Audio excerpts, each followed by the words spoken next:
మొత్తం 10 కంప్లైంట్స్ మేము పోలీస్ స్టేషన్స్లో ఇవ్వటం జరిగింది. అది 17వ తారీఖున కొన్ని, 18వ తారీఖున కొన్ని, 19వ తారీఖున కొన్ని ఇవ్వటం జరిగింది. వీటి మీద ఏ విధమైన యాక్షన్ తీసుకున్నారు అని విచారించడం కోసం ఫిర్యాదుదారులందరినీ వెంటబెట్టుకుని, నేను ఒక ఫిర్యాదుదారుని కాబట్టి అన్ని పోలీస్ స్టేషన్లకు వెళ్ళి తెలుసుకునేటటువంటి కార్యక్రమం చేస్తున్నాం. ఇప్పటికీ 3 పోలీస్ స్టేషన్లకు వెళ్ళి ఆ కార్యక్రమాన్ని అడిగి తెలుసుకునే ప్రయత్నం చేస్తే 3 పోలీస్ స్టేషన్లోనూ ఉన్నటువంటి సమాచారం, ఒక చోట ఎస్ఐ గారు ఉన్నారు, ఒక చోట కానిస్టేబుల్ ఉన్నారు, వాళ్ళకు ఫోన్లు చేసి మాట్లాడితే మేము సమాచారం తరువాత ఇస్తాము అన్నారు తప్ప ఇంతవరకు కేసు రిజిస్టర్ చేసినట్టుగా మాకైతే సమాచారం అందలేదు. ఇంకా ఇంకో police station, Pattapuram police station కూడా వెళ్ళవలసి ఉన్నది.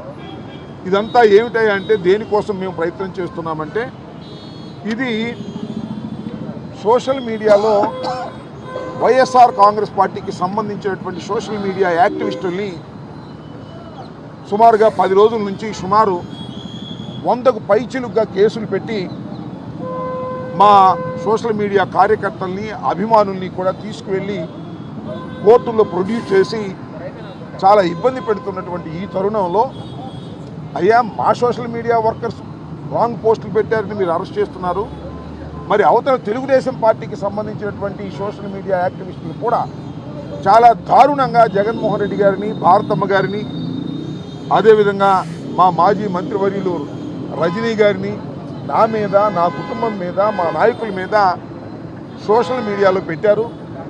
ముఖ్యంగా నేను కోట్ చేసింది ఏంటంటే, డైరెక్ట్గా లోకేష్ గారే ఆయన ట్విట్టర్లో జగన్మోహన్ రెడ్డి గారిని దూషించినటువంటి పోస్ట్ను కూడా నేను కంప్లైంట్లో జతపరచడం జరిగింది.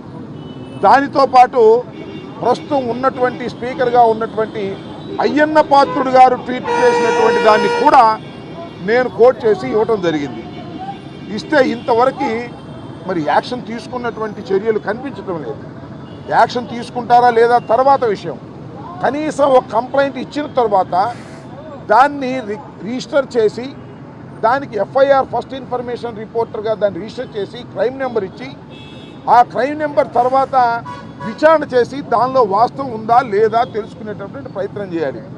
కానీ మేము ఇచ్చినటువంటి 10 కంప్లైంట్లో నాకున్నటువంటి ఇప్పుడు సమాచారం వరకు ఏ ఒక్క కంప్లైంట్ కూడా రిజిస్టర్ చేయలేదు.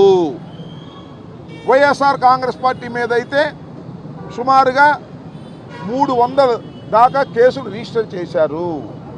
ఏమిటి అన్యాయం? చట్టం తన పని తాను చేసుకోకుండా తెలుగుదేశం పార్టీ, లోకేష్ గారు అడ్డుపడుతున్నారు. పోలీస్ యంత్రాంగాన్ని తన గుప్పెట్లో పెట్టుకొని YSR Congress party social media కార్యకర్తల్ని అరెస్ట్ చేసి వేధించేటటువంటి కార్యక్రమం చేస్తున్నారు. ఇది చట్ట వ్యతిరేకమైనటువంటి అంశం. దీన్ని మేము పర్స్యూ చేస్తాం. అవసరమైతే ఉన్నతాధికారులతో కూడా మాట్లాడతాం. అప్పుడు కూడా కాకపోతే న్యాయస్థానాలని ఆశ్రయిస్తాం.